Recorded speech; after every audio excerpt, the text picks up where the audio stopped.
Bonjour à tous, nous allons aujourd'hui corriger la série 7 et nous allons directement commencer avec le problème 1.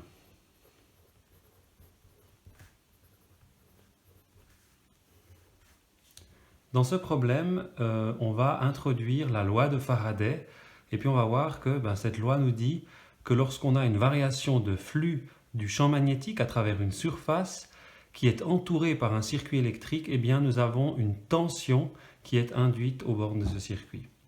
Alors dans notre système, la situation est la suivante. On a un circuit composé d'une résistance ici. Et puis vous avez une barre métallique qui ferme le circuit, bien sûr, ici. Donc c'est un circuit fermé. Voilà. Et cette barre métallique, elle peut bouger le long de ces deux fils électriques horizontaux. On vous dit aussi que ça, là, ça a une longueur L. Et puis bien sûr, pour que l'exercice fasse du sens, il nous faut un champ magnétique. Alors on a un champ magnétique, je le dessine ici. Donc un champ magnétique qui pointe vers vous. Et puis, bien sûr, ça sous-entend que le champ magnétique est homogène partout et également, surtout dans cette région-là, hein. Donc la surface à travers laquelle il y aura un flux de champ magnétique, il faut bien comprendre que c'est cette zone ici. OK? Voilà. Donc, ce qu'on nous dit aussi, et ça va être le deuxième élément vraiment essentiel pour qu'on ait une tension induite, c'est que la barre ici, elle n'est pas immobile. Si c'était le cas, il ne se passerait rien. La barre, elle bouge avec une vitesse constante, V, dans cette direction-là. OK? Donc, j'ai V égale constante. OK? Voilà. Alors, on va voir justement que grâce à la variation du flux magnétique, du flux de champ magnétique à travers cette surface, on va créer une tension, que cette tension va créer un courant électrique, bien sûr, dans le circuit par la loi d'Ohm.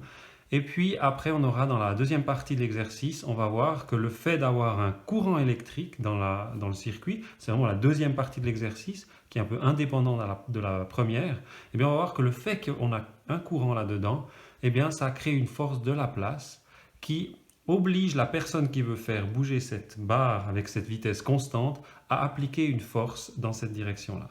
Donc ça, c'est vraiment les étapes essentielles de cet exercice. Donc pour la première partie, il nous faut déjà savoir comment on calcule un flux de champ magnétique à travers une surface. Donc ça, c'est défini par phi. Et puis je vous écris l'expression du flux de champ magnétique. Donc c'est B, le vecteur B, produit scalaire avec un élément de surface orientée. Alors, soyez vraiment attentifs, hein. Ça ressemble un petit peu, mais ça n'a rien à voir avec ampère. Donc là, je mets un point d'exclamation. On voit souvent cette erreur, ce mélange qui se fait parce qu'on a les lettres similaires, mais non, c'est autre chose que ampère, hein.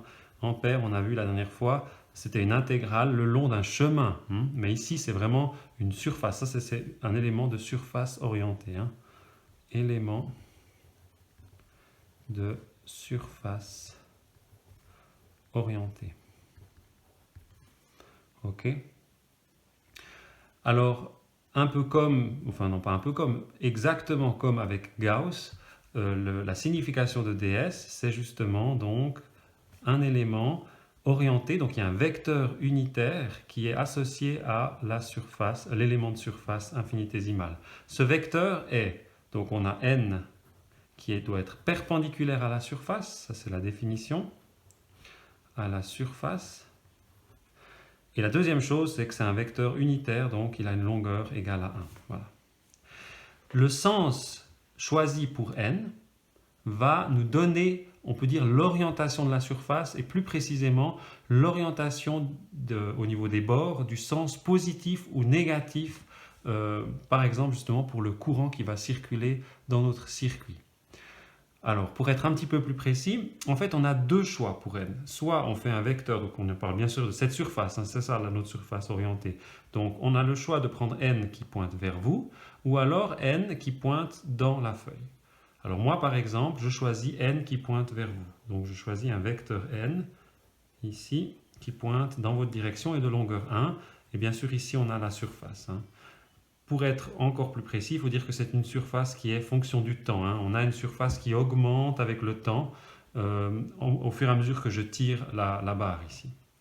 Maintenant, ce choix de n implique, et ça va être important pour la suite, pour l'instant, gardez ça en mémoire, un sens de rotation positif dans le circuit qui entoure la surface. Si je choisis n dans votre sens, donc qui pointe vers vous, alors la règle, c'est la règle de la main droite. Je fais le pouce dans le sens de n et le sens positif de rotation dans le circuit va être comme ça. Donc, le n choisi ici implique un sens de rotation positif. Alors, rotation positive, c'est vraiment comme ça. Hein. Peut-être je vais effacer ça, c'est assez mal écrit. Voilà. OK. J'aurais très bien pu choisir n qui pointe dans la feuille, donc comme ça. Eh bien, le sens positif de rotation aurait été alors celui-là. Ok, alors maintenant on va vraiment calculer le flux de champ magnétique à travers cette surface grâce à cette équation-là. Donc on a phi qui est égal à intégrale sur la surface de B produit scalaire avec ds. Alors le but est de simplifier cette équation parce que comme ça, là, ça a l'air peut-être un petit peu compliqué. La première chose, c'est qu'on a bien n et B qui sont parallèles. Hein. Donc on rappelle que n, c'est l'élément, le vecteur hein, qui compose ds hein, ici. Donc comme ils sont parallèles, le produit scalaire entre les deux ben, va donner simplement la norme du premier fois la norme du deuxième. Donc ici, comme B est parallèle à n, alors on obtient simplement la norme de B fois l'élément de surface ds. Donc maintenant, on ne s'occupe plus du vecteur n ni du vecteur B. C'est vraiment la norme de B qui nous intéresse. Et puis là, la deuxième simplification qui vient, vous la connaissez déjà aussi de Gauss, eh bien B est homogène ici. Hein. On a un B qui est constant, donc on peut écrire comme B est constant. On peut sortir la constante de l'intégrale et on se retrouve avec B double intégrale ds. Okay. Mais la double intégrale ds, bah, finalement, c'est rien d'autre que la surface.